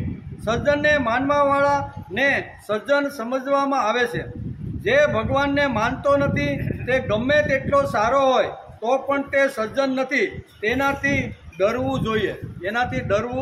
જોઈએ, ભગવાનને જે માનતો નથી ને એવા લોકો ગમે તેટલા ધનવાન હોય, ગમે એટલા સત્તા ઉપર બેઠેલા હોય, ગમે તેટલી વૈભવની ટોચ ઉપર હોય, પણ જે ભગવાનને માનતો નથી ને એ લોકોની સાથે ક્યારેય બેસવું નહીં. તેનાથી ડરવું જોઈએ. સમાજમાં કેટલાક લોકો કહેતા હોય કે અમે કોઈનું ચોરતા નથી, અમે કોઈને દુઃખ આપતા નથી, અમે કાંઈ રાત દિવસ ભગવાન કરતા નથી અને ભગવાનને પણ માનતા નથી. આવા માણસોનો સાયડો પણ પોતાના ઉપર પડે તો સોચેલમ સ્નાનાનામ ચરેત, આવું શાસ્ત્રકારો લખે છે. શું કહે છે? આવા માણસનો પડસાયો પણ જો આપણી ઉપર પડે ને તો પહેરેલા કપડાએ સ્નાન કરી નાખવું જોઈએ, કારણ કે તેનામાં રહેલા રોગના જંતુઓ આપણામાં ઘૂસી ન જાય એનું ધ્યાન રાખવું જોઈએ. કપડાં હોતું નાહી નાખવા. નારદજી જેવા મહાપુરુષો દુર્જનમાં અને સજ્જનોમાં પણ જઈ શકે છે. તેનું કારણ તેઓ સિદ્ધાંતના પાકા છે. રાક્ષસ બદલી જાય છે પણ નારદ ઉપર રાક્ષસની કોઈ અસર થતી. આટલો સિદ્ધાંત આપણો પાકો હોય તો દુર્જનો સાથે ફરવામાં કાંઈ વાંધો નહીં, પણ પેલા નારદ મુનિ જેવું થવું જોઈએ. નારદ બધા જગ્યાએ જાય છે, બધાને મળે છે. એનું કારણ શું છે? એ સજ્જનોમાં પણ જાય અને દુર્જનોમાં જાય, બરોબર ને? એ આવી રીતના બધી જગ્યાએ દેવોમાં પણ જાય ને દેતીઓ પાસે પણ જઈને બેસે છે, પણ એના ઉપર એની અસર થતી નથી. સત એટલે ભગવાનને માનવાવાળા સત કહેવાય. સજ્જન કહેવાય. તેવી જ રીતે સતને લઈ જવાવાળા જે લોકો છે તેને સજ્જન કહેવામાં આવે છે. સજ્જન એટલે કોણ? સતને લઈને જવાવાળા જે લોકો છે એને સજ્જન કહેવામાં આવે છે. સતને લઈ જવાવાળા એટલે ભગવાનના વિચારોને લઈ જવાવાળા જે લોકો છે તેને ભારતીય સંસ્કૃતિએ સજ્જન કીધો છે. ભગવાનના વિચારો ટોપલા માથે ભગવાનને બેસાડી અને ઘર ઘર સુધી ભગવાનના વિચારો લઈ જાય અને જે સમાજમાં ફરે છે એને શાસ્ત્રકારોએ સજ્જન કીધો છે. આ સજ્જનની વ્યાખ્યા ભાગવતકાર વેદવ્યાસે એકાદશતા સ્કંદના 3જા અધ્યાયમાં કહી છે. જે ભગવાનને અને ભગવાનના વિચારોને ઉપાડીને લઈ જાય છે, વહન કરે છે, તેમની કૃતિને કૃતિ ભક્તિ કહે છે. ભાગવતમાં એનો સ્પષ્ટ ઉલ્લેખ 3જા અધ્યાયની અંદર એકાદશા સ્કંદમાં બહુ સરસ રીતે એના માટે એક શ્લોક લખ્યો છે. શું લખ્યો છે? સ્મરંત સ્મરમાનંત ચ મિથો થા દેવર હરિ ભક્ત્યા સંજયા ભક્ત્યા વિભૃત્ય પત્કરાતનો. આ પ્રમાણે એનું ગુજરાતી થાય છે. ભાગવતકારે બહુ સરસ રીતે એકાદશા સ્કંદના 3જા અધ્યાયમાં લખ્યું છે કે સજ્જન કોને કહેવો જોઈએ. સજ્જનનું લક્ષણ આપતા વેદવ્યાસ ભાગવતની અંદર બહુ સરસ રીતે 3જા અધ્યાયમાં લખે છે. આ પ્રમાણે વર્તનાર કેવો? આ પ્રમાણે વર્તનારા તથા પાપના પુંજનો નાશ કરનારા, ભગવાનનું સ્મરણ કરતા કરતા તથા એકબીજાને ભગવાનનું સ્મરણ કરાવતા કરાવતા ભક્તોના શરીરમાં સાધન ભક્તિથી પ્રેમ લક્ષણા ભક્તિ ઉત્પન્ન થાય છે.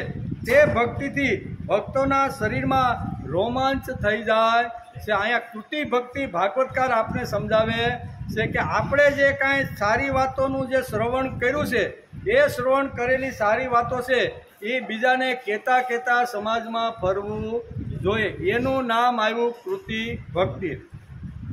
જે ભગવાનનું સ્મરણ કરે છે અને કરાવે છે તે ભાગવત, એને ભક્ત કે ભગવાનનું સ્મરણ શું કહેવાય? શ્રવણ કાનથી કરે અને એ સાંભળ્યા પછી બીજાને આવી રીતનું સ્મરણ કરાવતા કરાવતા સમાજમાં જે ફરે છે તેને ભક્ત અથવા ભાગવત કહેવામાં આવે છે. એમ વેદવ્યાસે એકાદશા સ્કંદના 3જા અધ્યાયમાં સ્પષ્ટ લખ્યું છે. ભાગવતમાં કૃતિ ભક્તિ પણ છે. સ્મરણ કરાવવું તેમાં કૃતિ ભક્તિ આવી કે નહીં? આવી જ ગઈ. બીજા આપણે સાંભળેલું બીજાને શ્રવણ કરાવવું એમાં કૃતિ ભક્તિ આવી જ ગઈ. પૂજ્ય પાંડુરંગ શાસ્ત્રી આઠવેલે કહે છે કે સ્વાધ્યાયી લોકોએ કંઈ નવી ભક્તિ કાઢી નથી, નવી ભક્તિ કોઈ ઊભી કરી. ના ના, હાલો હવે હું તમને આ બધા કરતાં હું તમને એક નવી ભક્તિ સમજાવું. આવું દાદાએ કોઈ દિવસ જાહેરમાં કે કોઈ જગ્યાએ કોઈને કીધું નથી. કોઈ નવી ભક્તિ કાઢી નથી. જૂની ભાગવતની ચાલી ગયેલી જે ભક્તિ હતી તે ભક્તિને સમાજમાં ફરીથી પાછો મૂકવાનો મહાપુરુષે પ્રયત્ન કર્યો છે. હું તમને કાંઈ નવું કહેતો નથી. મારે કાંઈ નવો સંપ્રદાય ઊભો કરવો નથી. સંપ્રદાય ઊભી કરવાની જરૂર જ નથી. આપણા ભારતીય તત્વજ્ઞાનની અંદર એટલા બધા વાંગમયો છે, વેદ છે, ઉપનિષદ છે, ઋષિએ ગાયેલા જે ગ્રંથો છે એનું ખાલી માણસ જો સ્મરણ કરતો રહે ને તો પણ ઘણું બધું એમાંથી માખણ મળતું રહેલું છે. તેથી પાંડુરંગ શાસ્ત્રી ઘણીવાર કહે છે કે આપણે કોઈ દિવસ કોઈ નવો સંપ્રદાય ઊભો કરતા નથી, જરૂર જ પણ નથી.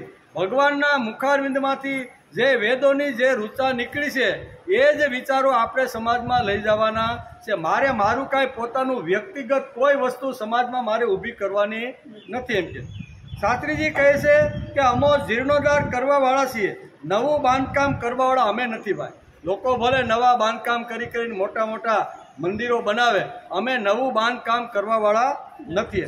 અમારે કાંઈ નવો સંપ્રદાય ઊભો કરવો નથી. સનાતન ધર્મમાં જે કહ્યું છે તે એની માથે રદ ચડી ગઈ હતી, મેષ જામી ગઈ હતી, ધૂળ જામી ગઈ હતી. એને અમે ખંખેરીને કહીએ છીએ કે ભાઈ આ જૂના કાળમાં આપણા ઋષિઓએ ગાયેલી વેદોની અંદર ભગવાનના મુખારવિંદમાંથી નીકળેલા આ બધા શબ્દો છે, આમાં અમારું કાંઈ જ નથી. આટલું આ મહાપુરુષ એકદમ આવી રીતની વાતો આપણે સમજાવે છે. એવું કશું કરવું જોઈતું નથી, કેમ કે આપણા ઋષિઓએ બધું જ કરી દેખાડ્યું છે. બધું આપણા ઋષિઓએ બધું કરીને બધું ગયા છે. એને જો સંભાળીએ ને, ખાલી મંદિર છે, એકાદશી છે, યજ્ઞ છે, આ બધા જે ઋષિઓએ ઊભી કરેલી જે આ પરંપરા છે એને જો ખાલી આપણે સંભાળીએ ને તો પણ ઘણું બધું છે। આ બધું કહે છે। વચ્ચેના કાળમાં કોઈ તત્વો ચાલી ગયા છે, તેના ઉપર કચરો આવી ગયો છે, ધૂળ આવી ગઈ છે, તે અમે સ્વચ્છ કરીએ છીએ। આમ શાસ્ત્રી ઘણીવાર પ્રવચનમાં કહે અમે કેવા ભંગી જે સમાજની અંદર ફરે છે અને જે આપણું જે મેલ ઊંચકી અને જે સફાઈ કરે છે સ્વચ્છ, એવા જ અમે છીએ। કેવા? અમે સાફ સફાઈ કરવાવાળા છીએ। સમાજની અંદર જે કાંઈ કચરો જે ભક્તિની અંદર, ધર્મની અંદર, અધ્યાત્મની અંદર, મંદિરની અંદર, યજ્ઞમાં જે કાંઈ કચરો ઘૂસી ગયો છે એ કચરાને સાફ કરવાવાળા અમે આવી રીતના છે। અમારે કાંઈ નવું સર્જન કરવાની કંઈ જરૂર નથી। આટલું સરસ અમને આ કચરો સાફ કરવાનું ભાગ્ય પ્રાપ્ત થયું છે। ભગવાને અમને નિમિત્ત બનાવ્યા છે। કેવા? અમને દાદા કહે ને કે સ્વાધ્યાયવાળાને ભગવાને નિમિત્ત બનાવીને સમાજમાં અજ્ઞાન છે, વહેમ છે, પાખંડ છે, ચમત્કાર છે, એ જે ભક્તિ ઉપર, ધર્મ ઉપર, અધ્યાત્મ ઉપર જે કચરો લાગી ગયો હતો એને સાફ કરવા માટે અમને ભગવાને નિમિત્ત બનાવ્યા છે। અમારે નવું કાંઈ સર્જન કરવાની કોઈ જરૂર છે આમાં? આટલું બધું ઋષિઓએ આપીને ગયા છે। એટલા સરસ મજાના યજ્ઞો, એકાદશી, આવી રીતના વ્રતો આપણને આપીને ગયા છે। તો એટલું બધું આપ્યું છે કે આપણે નવું કરવાની કોઈ જરૂર નથી। એમ ભાગવતમાં કૃતિ ભક્તિનો નિર્દેશ છે। ભગવાન અને ભગવાનના વિચારો ઉપાડીને જે લઈ જાય છે તે સજ્જન છે। આવા સજ્જનોની સાથે દોસ્તી રાખવી જોઈએ। ભાગવતકાર સમજાવે છે કે ભગવાનનું કામ કરે છે કોઈ પણ માણસ બીજે દિવસે વશિષ્ઠ થઈ જતો નથી। આજથી ભક્તિની માર્ગે જવાની શરૂ કરી અને આપણે પૂછી કે બાપા તમે 2 દી થયા તો તમે આવી રીતના સાંભળવા જાઓ છો, તમારામાં ફેર પડ્યો કેમ નથી? એમ ઘણીવાર લોકો આપણે પૂછે। આ થોડું કાંઈ બટન છે અહીંથી નાખ્યો ને દબાવ્યું ને અહીંથી હરામખોર નાખ્યો ને વશિષ્ઠ બારો નીકળી એવું કોઈ મશીન નથી। માણસ જેમ જેમ સારી વાતો શ્રવણ કરતો જાય, સાંભળતો જાય, એનું સ્મરણ બીજાને કરતો જાય, પોતે સ્મરણ કરતો જાય, બરોબર ને, પોતે ચિંતન કરતો જાય, આવી રીતનો હળવે હળવે ધીમે ધીમે બહુના જન્મ નામંતે જ્ઞાનવાનમાં પ્રપદ્ય વાસુદેવ સર્વમિતિ સ મહાત્મા સ દુર્લભ। ભગવાને પણ ગીતામાં આ જ વાત સમજાવી છે કે માણસ ધીમે ધીમે પ્રભુ તરફ વળે, ભક્તિ તરફ વળે, અધ્યાત્મ તરફ વળે અને ભગવાનના પગ પકડી અને ચાલવાનો પ્રયત્ન કરે તો હળવે હળવે આ જન્મારે નહીં તો આવતા જન્મારે, બીજો જન્મારો નહીં તો ત્રીજો જન્મારે, પણ ધીમે ધીમે એની અંદર ફેર પડતો જાય છે। આજે અહીંથી બટન દબાવ્યું અને આ બાજુ વશિષ્ઠ નીકળી ગયા એવું કાંઈ અધ્યાત્મમાં છે નહીં। બહુના જન્મ નામંતે જ્ઞાનવાનમાં પ્રપદ્યતે, આવું ભગવાને અર્જુનને બહુ ગીતામાં સરસ રીતે સમજાવ્યું છે। તેથી માણસ હળવે હળવે બદલે છે। કાંઈ પરબારો આવ્યો અને પરબારું તમાકુ છૂટી જાય? હવે 40-50 વર્ષ સુધી તમાકુ સાથે જેણે પ્રેમ કર્યો હોય અને એને તમે સીધું જ કહો 50 વર્ષ સુધી જેણે ભાઈબંધી કરી હોય એ ભાઈબંધને છોડાવવાની વાત કરો તો એ છૂટે ખરી? અરે ભાઈ 50 વર્ષ સુધી મારી દોસ્તી તમાકુની હારે છે અને તમે હવે આ નવું ક્યાંથી લાવ્યા? બરોબર, થાય કે ન થાય? પણ કાંઈ વાંધો નહીં, ધીમે ધીમે હળવે સારા વિચારો સાંભળે અને એને લાગે છે કે વિશ્વને ચલાવવાળી શક્તિ મારી અંદર આવીને બેઠી છે। આ આત્મ તત્વ મારું આગળ જોયું ને કે આજે આત્મ તત્વ છે એ મારા દરેક અંગને ચલાવતો રહેલો છે। આ ચલાવવા માટે મારી માં નથી આવતી, બાપ નથી આવતો, માસી નથી આવતી, પત્ની નથી આવતા, આ બધું સંચાલન કરવા વાળી એક જે શક્તિ છે એ શક્તિ અંદર આવીને મારું સુંદર મજાનું સંચાલન કરે છે। તો એ શક્તિની અંદર મારે દારૂ નાખવાનો, એ શક્તિને મારે દારૂ પાવાનો, એ શક્તિને મારે બીડીના ધુમાડા નાખવાના, એ શક્તિને મારે તમાકુના આવી રીતના રેસા અંદર જવા દેવાના। આ સમજણ માણસની અંદર ઊભી થાય, એ સમજણ ઊભી થતા બહુના જન્મ નામંતે જ્ઞાનવાનમાં પ્રપદ્યતે, બહુ જ વાર લાગે। આજે આવ્યા ને કાલે આવી રીતનો સુધરી ગયો કે બદલી ગયો કે વ્યસન મુક્ત થઈ ગયો એ વસ્તુ શક્ય નથી। તો જન્મારો પણ આ જન્મારોય વયો જાય તો પણ વ્યસન છૂટે નહીં। બીજા જન્મારામાં કદાચ જો એની અંદર આસક્તિ રહી ગઈ હોય ને તો પણ છૂટે નહીં। પણ માણસનો જો પ્રયત્ન ચાલુ હોય ને તો ભગવાને ગીતામાં બહુ સ્પષ્ટ કીધું છે કે બહુના જન્મ નામંતે જ્ઞાનવાનમાં પ્રપદ્યતે વાસુદેવ સર્વમિતિ સ મહાત્મા સદ। આ જ માનસ દુર્લભ છે જે પ્રયત્ન શરૂ કરી અને અંત સુધી પ્રયત્ન ચાલુ રાખીને મારા સુધી પહોંચવાનો જે પ્રયત્ન કરે છે, આવા જે સજ્જન લોકો છે એ સજ્જનોની સાથે માણસે દોસ્તી રાખવી જોઈએ. ભગવાનને ઉપાડીને લઈ જવાનો અર્થ શું? તો કે મૂર્તિ પૂજા. ભગવાનને ઉપાડીને એક જગ્યાએથી બીજી જગ્યાએ લઈ જવાનો અર્થ મૂર્તિ પૂજા છે. ભગવાનના વિચારો છે, અવતારોનું જીવન ચરિત્ર છે, તે લોકોમાં લઈને જઈને કહેવું જોઈએ. આ જ ખરી નારાયણની ઉપાસના છે. એમાં અહીંયા પાંચમાં જે પીપલા નયનજી છે એ નિમિ રાજાને અત્યારે નારાયણ આપણી અંદર જે સ્થિત રહીને જે આપણું સંચાલન કરે છે એની સમજણ આપતા નિમિ રાજાને આ બધી વાતો સમજાવે છે. જે લોકોને ભગવાનના વિચારોનું વ્યસન લાગ્યું છે તેમનું જીવન બદલાઈ જાય છે. જેમને ભગવાનના વિચારોનું જ્ઞાનના વિચારોનું વ્યસન લાગી ગયું છે ને તે આજે નહીં તો આવતીકાલ નહીં તો આવતા જન્મારામાં 100% બદલાઈ જાય છે એમ ભાગવતકાર કહે છે. વિદ્યા વ્યસના મત્વા હરિપાદ સેવનમ વ્યસનમ. જેમને વિદ્યાનું વ્યસન લાગ્યું અને હરિપાદ સેવનનું વ્યસન લાગ્યું આવા સજ્જનો સાથે મૈત્રી. આ બધા ભાગવતના આભૂષણો ઘરેણાઓ બધા ઘરેણા ક્યાં છે? આ બધા આભૂષણો અને ઘરેણા બધા છે. આ બધાના ઘરેણા છે. આ રત્નોની ખાણમાંથી બહાર નીકળવું બહુ મુશ્કેલ છે. એટલું એકાદશા સ્કંદના 3જા અધ્યાયની અંદર ભાગવતકારે અહીંયા ભગવાનના જે ઘરેણાઓનું જે વર્ણન કર્યું છે, પ્રભુ પદ સુધી પહોંચવા માટેનું જે વર્ણન કર્યું છે ઘરેણું, એ એટલી મોટી ઊંડી ખાણ છે. એમાં જેટલા રત્નો કાઢતા જાય નવા રત્નો મળતા જ રહે છે. તેથી કહે છે આ રત્નોની ખાણમાંથી બહાર નીકળવું મુશ્કેલ છે. જેમ જેમ ભાગવતનો અભ્યાસ કરતા જઈશું તેમ આપણે અનેક પ્રકારના રત્નો મળતા જશે. આ રત્નોનો ભંડાર ભાગવતના એકાદશા સ્કંદમાં 3જા અધ્યાયમાં વેદવ્યાસે વર્ણ્યો છે. ભાગવત ધર્મના આ 4 પગો મજબૂત હોવા જોઈએ. વિષય વૈરાગ્ય, અનાથો પર દયા, સજ્જનો સાથે મૈત્રી અને શ્રેષ્ઠનો આદર. આ 4 થાંભલા ઉપર ઉભેલા ભાગવત ધર્મ સમજાવતા શ્રી પીપલા યનજી રાજા નિમિત્તને કહે છે કે આને તમે સત્ય તત્વ નારાયણ જ સમજો. કે છે આને તમે સત્ય તત્વ નારાયણ જ સમજો. એકાદશ સ્કંદની પંચાધ્યાયની નું મહત્વ 5 વિષયો તેમાં કહ્યા છે.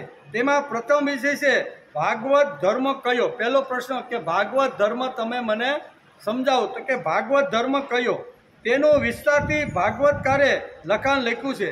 તેને સમજવાનો આપણે પ્રયત્ન કર્યો છે. ભાગવત કોણ, ત્યારબાદ પરમેશ્વર અને તેનું રૂપ, તેના બારામાં યોગેશ્વરીઓએ નિમિ રાજા સાથે ચર્ચા કરી છે. તેનું સુંદર મજાનું આ 5 જે ઋષિઓ છે અથવા 5 જે યોગીશ્વરો છે એની સાથે નિમિ રાજાએ સુંદર મજાનો યજ્ઞની અંદર આવી રીતનો વાર્તાલાપ કર્યો છે. ત્યારબાદ પરમેશ્વર અને તેનું રૂપ, તેના બારામાં યોગીશ્વરોએ નિમિ રાજા સાથે ચર્ચા કરી છે. તેનું વર્ણન ભાગવતકારે એકાદશ સ્કંદના 3જા અધ્યાયમાં કર્યું છે.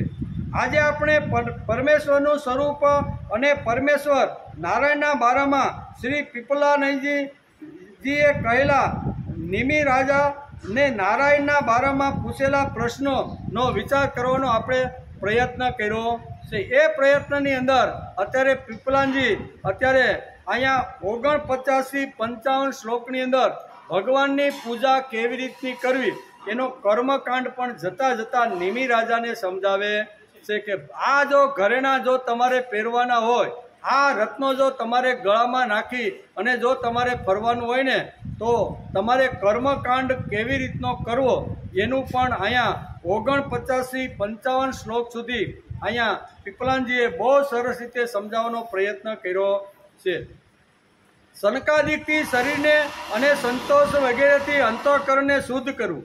ત્યારબાદ ભગવાનની પ્રતિમા સામે બેસીને પ્રાણાયામ વગેરે દ્વારા ભૂત શુદ્ધિ એટલે કે નાડી શોધન કરી ત્યાર પછી વિધિપૂર્વક મંત્ર, દેવતા વગેરેના ન્યાસથી અંગ રક્ષા કરીને એની પૂજા કરવી. હૃદયમાં ભગવાનનું ધ્યાન કર્યા પછી હરિયા એટલે કે વિગ્રહમાં પ્રત્યક્ષ ભગવાન છે એવી ભાવના કરવી. યથા સમય પ્રાપ્ત પૂજા સામગ્રીને શુદ્ધ અને પવિત્ર કરવી, પૃથ્વીને માર્જનદીથી એટલે કે માર્જનાદથી અને સ્વયં સ્નાનાદિથી શુદ્ધ કરીને ભગવાનની પ્રતિમાને જેમાં ભગવાનની પૂજા કરવાની છે તેને પણ તૈયાર રાખવી. બધી પૂજા સામગ્રી તૈયાર રાખીને આસન શુદ્ધિ કરવી. ત્યાર પછી પાદ્ય, આદ્ય, ધૂપ, દીપ, નૈવેદ્ય વગેરે પણ સામે રાખી પછી હૃદયાસન અને અંગ સ્નાન અને કરન્યાસ કરીને મૂળ મંત્ર દ્વારા ભગવાનનું પૂજન. થોડો કર્મકાંડ પણ જતા અહીંયા ભાગવતકાર વેદવ્યાસે લખ્યો છે. પોતપોતાના ઉપાસ્ય ભગવાનના શ્રી વિગ્રહની હૃદય દાદી અંગો, ઉપાંગો, આયુધ્યો અને પાર્ષદો સહિત ઈષ્ટદેવના મૂળ મંત્રથી પાદ્ય, અર્ધ્ય એટલે કે આચમન, મધુપર્ક, સ્નાન, વસ્ત્ર, આભૂષણ, ગંધ, પુષ્પ, દહીં, અક્ષતથી તિલક, માળા, ચૂપ, ધૂપ, દીપ અને નૈવેદ્ય વગેરેથી વિધિપૂર્વક પૂજા કરવી અને પછી સ્તોત્ર દ્વારા સ્તુતિ કરીને સપરિવાર ભગવાન શ્રી હરિને નમસ્કાર કરવા જોઈએ. આપણે દેવઘરની અંદર જે ભગવાનને રાખ્યા હોય એ ભગવાન માટેની આટલી વિધિ ભાગવતકાર વેદવ્યાસે સમજાવી છે. પછી સપરિવાર બરોબર ભગવાનને નમસ્કાર શ્રી હરિને નમસ્કાર કરવાનો. પોતાને ભગવાનમય બનાવીને ધ્યાનપૂર્વક ભગવાનની પ્રતિમાનું પૂજન કરવું. પૂજા પછી નિર્માલ્યને સાથે ચઢાવી અને આદર સહિત ભગવાનના શ્રી વિગ્રહને તેમના સ્થાન ઉપર પધરાવી પૂજા સમાપ્ત કરવી. આ પ્રમાણે જે મનુષ્ય અગ્નિ, સૂર્ય, જળ, અતિથિ અને પોતાના હૃદયમાં આત્મરૂપ શ્રી હરિની પૂરા કરે છે તે તુરંત મુક્ત થઈ જાય છે. અને અહીંયા કહે છે ને, પ્રશ્ન કયો હતો કે નારાયણનું સ્વરૂપ તમે મને સમજાવો. એના પ્રશ્નના જવાબની અંદર આટલી સરસ વાતો અહીંયા યોગીશ્વરે અહીંયા નિમિ રાજાને સમજાવી છે. ઇતિ શ્રીમદ ભાગવતે મહાપુરાણે પારમહંસ્યા સંહિતાયા એકાદશ સ્કંદે તૃતીયોધ્યાય 11મા સ્કંદ અંતર્ગત ત્રીજો અધ્યાય સમાપ્ત થયો. ત્રીજા અધ્યાયની અંદર ખૂબ જ સરસ અને સારી વાતો આ પ્રમાણે ભાગવતકારે લખી છે. એને આપણે આજે સમજવાનો પ્રામાણિક પ્રયત્ન કર્યો. મૂળ વાતો તો આ અધ્યાયની અંદર આખું ઘરેણાથી ભરેલું છે અને એનો ખાસ કરીને આપણે વિચાર કર્યો. શરૂઆત આપણે કરી અને એન્ડમાં આપણે 5 આવી રીતના જે 6 યોગીશ્વર હતા એ 6 યોગીશ્વરને આવી